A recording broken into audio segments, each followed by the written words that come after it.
Hello à tous, j'espère que vous allez bien. On se retrouve aujourd'hui pour une nouvelle petite vidéo mode. Je vous avoue, j'avais pas trop prévu de sortir ça aujourd'hui. Je voulais sortir ce que je porterais pour. Je vous ai demandé ça sur Facebook, l'antiquité, Meta, pardon. Je vous ai demandé ça sur Instagram depuis pas mal de temps. Sauf que il fait super moche en ce moment et je peux pas tourner les looks chez moi parce qu'il fait vraiment un peu noir comme dans un cul, excusez-moi l'expression. Donc ce que je vous propose aujourd'hui, c'est 10 petites pièces plus quelques petits bonus parce que je vous avoue, la 10e, je peine toujours un peu, donc j'ai fait un petit ensemble. 10 pièces à avoir pour cet hiver 2021. Voilà, j'espère que cette vidéo va vous plaire et que vous allez bien. Commence à faire froid, hein. On commence à s'auto-bronzer aussi. Les mains, c'est peut-être un peu blanc encore, hein.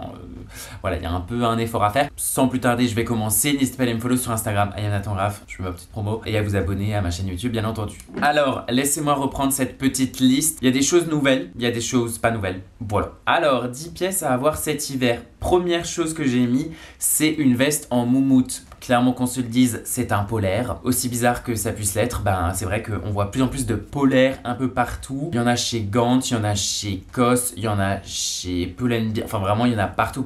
Et je vous avoue que moi j'aime bien, c'est un peu ce truc assez cool. Clairement bobo, hein, clairement bobo. Je pense qu'ils sont très contents les gens qui portent des virques. Mais voilà, très bobo. Une petite veste polaire. On peut soit la jouer en couleur. J'en ai commandé une en rouge. Je vous avoue, je vous la montrerai. Je l'ai pas encore reçue malheureusement. Mais il y en a vraiment partout. Évitons quand même les Lafuma. Enfin voilà, c'est pas parce que c'est inspiration montagnard qu'on va aller l'acheter chez Decathlon. On peut clairement en trouver des pas chers partout. Zara, H&M, Arket, il y en a aussi, elles sont bien en plus. Voilà, bon, il y en a un peu partout.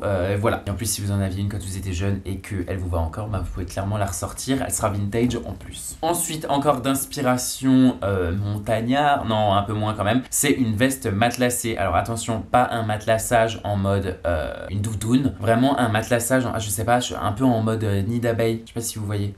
Genre comme ça. On en voit vraiment partout. Et je vous avoue que j'ai trouvé des petites photos inspi sur Pinterest. Je trouve ça plutôt pas mal. Encore une fois, ça fait un peu, enfin pas montagnard, mais ça fait vraiment workwear. Et je trouve ça plutôt cool. Assez confort, notamment pour la période de transition, même si clairement, est-ce qu'on est vraiment en période de transition? Une fois il fait beau, une fois il fait chaud, une fois il fait froid et c'est vraiment -10. Des vestes matelassées, on en trouve vraiment partout. Avec manches, sans manches. Col très échancré, pas échancré. Donc ça fait un peu dessous de veste, dessous de blazer, etc. Mais c'est vrai qu'il y en a chez COS, il y en a chez Arket, il y en a chez Pull&Bear. Et il y en a aussi dans les maisons de luxe et tout, donc je trouve ça plutôt pas mal. Avec un jean assez court, enfin un jean court, why not, et une petite paire de baskets. On est encore un peu dans la tendance bobo, hein. Pour le coup là, ils ont un peu gagné. Bientôt on va tous être vegan, why not. Et je pense que c'est relativement intemporel, donc on pourra le porter plusieurs saisons. Et aussi ce qui est pas mal, vu que c'est pas ultra méga onéreux, on peut jouer avec les couleurs si on en veut une en marron. J'en ai commandé une en marron d'ailleurs, elle est toujours pas encore arrivée non plus, c'est dans la même commande. En noir, dans les couleurs et tout, pas mal. Je croyais que j'avais supprimé ma liste. J'ai eu peur. Ensuite, qu'est-ce que j'ai écrit? Une paire de boots crantés, vraiment rien de neuf. C'est vrai qu'avec Bottega et tout, maintenant, on est assez habitué à avoir des boots crantés. De base, j'étais pas super fan parce que je trouve que c'est pas super citadin, je trouve pas ça super chic et à la fois bien twisté. Je trouve que ça s'associe bien. D'une manière générale, cet hiver, il y a un style vraiment workwear, assez pratique mais chic à la fois. Je vais vous montrer, j'ai encore un petit truc qui entre dans cette catégorie.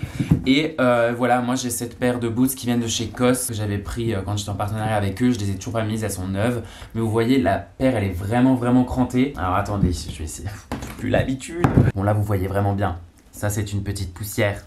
Voilà, parce qu'elles sont vraiment neuves. Mais vous voyez, voilà. Et quand on lève la chaussure, en fait, on voit vraiment que c'est cranté et c'est vraiment super cool, je vous avoue. Donc voilà, je les aime plus. Je vais me remettre dans le champ. Je les aime vraiment bien. Et vous allez me dire, c'est pour ça que je les ai jamais portés, Nathan. C'est parce que j'ai pas encore eu l'occasion. Et à la fois, j'ai pas envie de me taper des ampoules là. Je me sens pas de me taper des ampoules. Mais donc, du coup, voilà, il y a plein de boots avec des semelles crantées qui sont chamées, qui sont pas super onéreuses. Celles-ci, elles valent quand même 175 €. Elles sont faites au Portugal et elles sont en cuir. Donc, bon, dans un sens, une bonne paire de boots, je pense que c'est le prix. 150, 200 €. Mais voilà, elles sont trop belles. Bon, c'est des Chelsea, ça. Hein. Après, on n'est pas obligé d'avoir des Chelsea. Moi, vous savez que j'adore les Chelsea boots. Et il y a Isabelle Marant qui en fait une paire.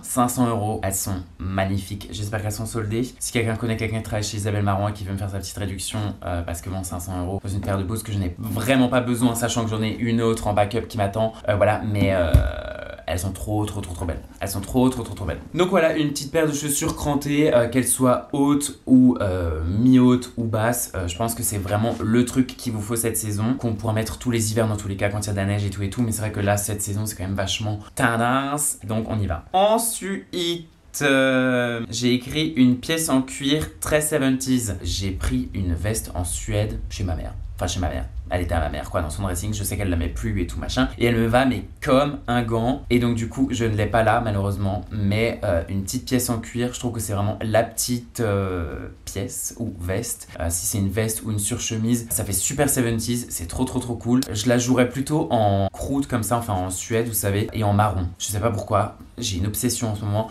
parce que je trouve que pour l'automne-hiver, je trouve ça super, super chic. Avec un petit col roulé, avec un petit jean, une petite paire de chaussettes blanches qui se voit un peu et une paire de boots. Si elles sont marron, ça marche aussi. Ça fait très Ralph Lauren-ish. Clairement, je ne vous conseillerais pas de l'acheter neuve en magasin. C'est plus joli, ça a plus de cachet, de caractère et tout quand ça vient d'une friperie ou si elle est vintage de vos parents ou quoi machin. Je trouve ça vraiment cool et en plus, je trouve que c'est une valeur beaucoup plus sentimentale. Moi, clairement, enfin, ma veste, je l'adore parce que je sais qu'elle est à ma mère et qu'en plus, elle la met. Enfin, assez bizarre, mais ouais, je partage des vêtements avec ma mère, pas avec mon père parce que mon père fait presque 2 mètres et clairement 1m81.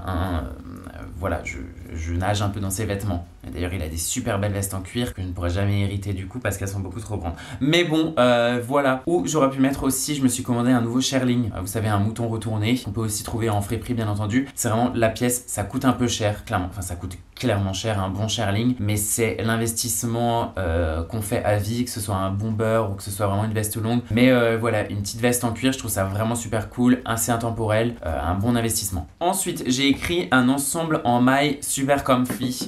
C'est vrai qu'on en voit de plus en plus des ensembles full maille. Il me semble que je n'avais déjà parlé, mais c'est vrai que là, étant donné que j'en ai un, j'étais obligé de l'intégrer dans cette vidéo. Je ne saurais que vous conseiller d'investir dans un ensemble en maille, que ce soit un pyjama, pas un pyjama. On peut le porter quand on veut. Peu importe. Là par exemple c'est un pull qui est en laine et en alpaga qui vient de chez American Vintage que j'adore. Et j'ai aussi un sort de joggers. C'est un sorte de jogging en laine. Super confortable. Malheureusement c'est pas de la même couleur. Il n'y avait pas le haut qui allait avec. Mais si un jour ils le font, clairement je vais l'acheter. Et ils m'ont aussi envoyé, c'est pas du tout sponsorisé mais ils me les ont envoyé par contre, ce haut. Donc vous voyez c'est de la même couleur.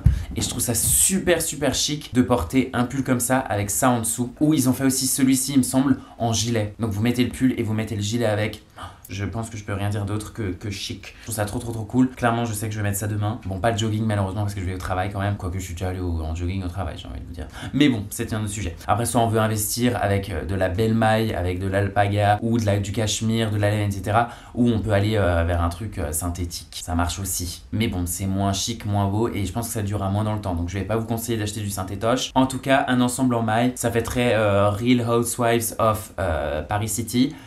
On adore. Ensuite... Ah, j'ai oublié. Je vais chercher, j'arrive. En même temps, vous pouvez admirer mon joggers.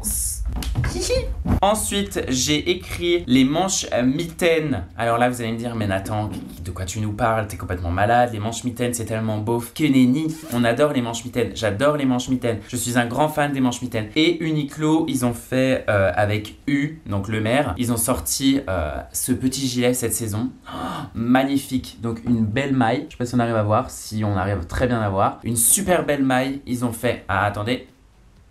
Ils ont fait un super gilet avec des manches bien longues et devinez quoi? Bam! Une manche mitaine. Ça se trouve, vous allez me prendre pour un grand malade, mais je trouve ça super chic. Ça fait vraiment workwear, Real Housewives of Beverly Hills. Enfin, on s'en fiche de ça, mais c'est plus genre en mode vraiment, c'est le truc super confortable, mais c'est super chic parce que c'est cintré, c'est de la belle maille. Enfin, je sais pas si on arrive à voir, mais vraiment, le gilet, il est super beau, il est super bien coupé et on en a vu pas mal. On en voit de plus en plus et je pense que ça va vraiment revenir. Alors, ça, c'est on aime ou on n'aime pas. Moi, je trouve que ça allie vraiment le côté pratique et le côté chic. Et on voit ça aussi dans les vestes assez techniques et je trouve que voilà, ça fait encore un peu une inspiration sportswear, workwear, etc. que j'adore. Donc voilà, j'espère qu'on en trouvera de plus en plus parce que je trouve ça trop bien. Et oui, ressortez vos vieux pulls Zadig et Voltaire, je vous le dis, ça va revenir. Alors ensuite, on continue dans le truc un peu technique.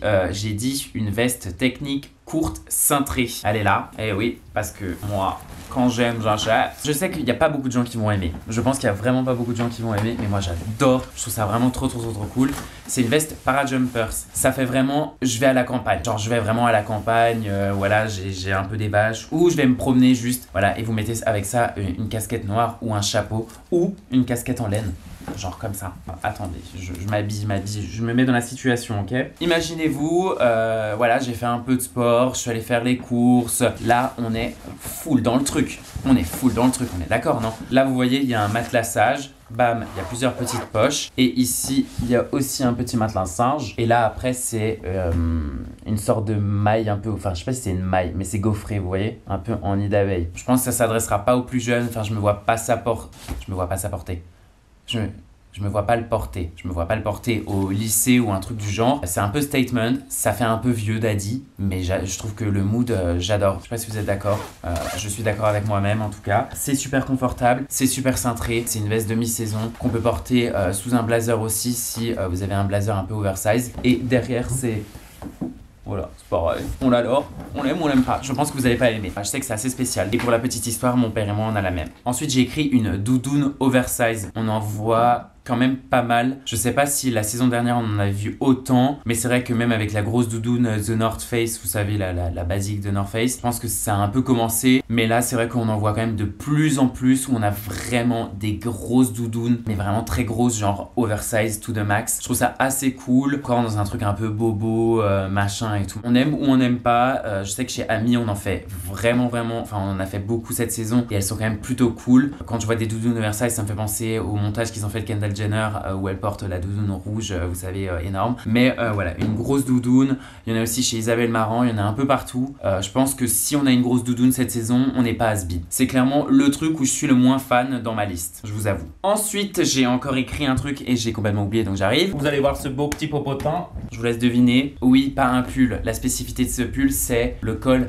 camionneur. Genre, on en voit vraiment beaucoup. Partout.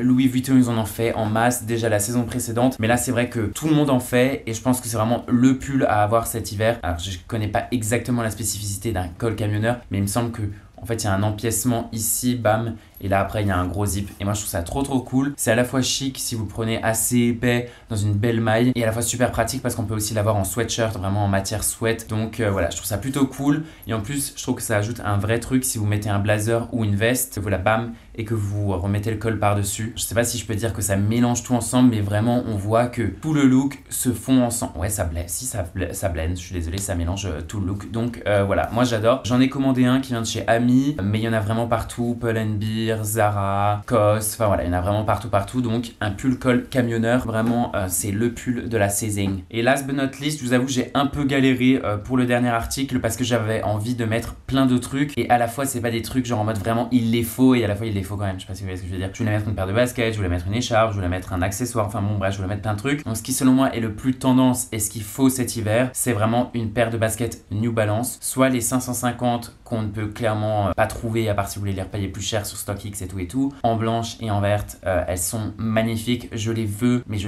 mais impossible à les trouver. Elles existent toutes en blanche sur Zalando ou elles sont de retour en stock en rouge et en blanc, il me semble, chez Zalando aussi. Voilà, mais bon, c'est pas ce colorway qui m'intéresse, mais en tout cas les 550 c'est un peu la hit basket super vintage qu'il faut cette saison. J'en avais déjà parlé by the way. Ou sinon une autre paire de baskets dont j'ai déjà parlé, c'est celle-ci, c'est les 327 qui sont vraiment cool. On les voit aussi partout, à part ce gros N. Je trouve ça trop dommage qu'ils aient mis un gros N ici. Je trouve ça beaucoup plus beau quand il n'y a rien. Et la spécificité, comme dit, c'est que là elles sont coupées et tout, mais franchement elles sont super belles, elles sont super confort, avec une petite paire de chaussettes un peu épaisse en laine, côtelées et tout, franchement canon.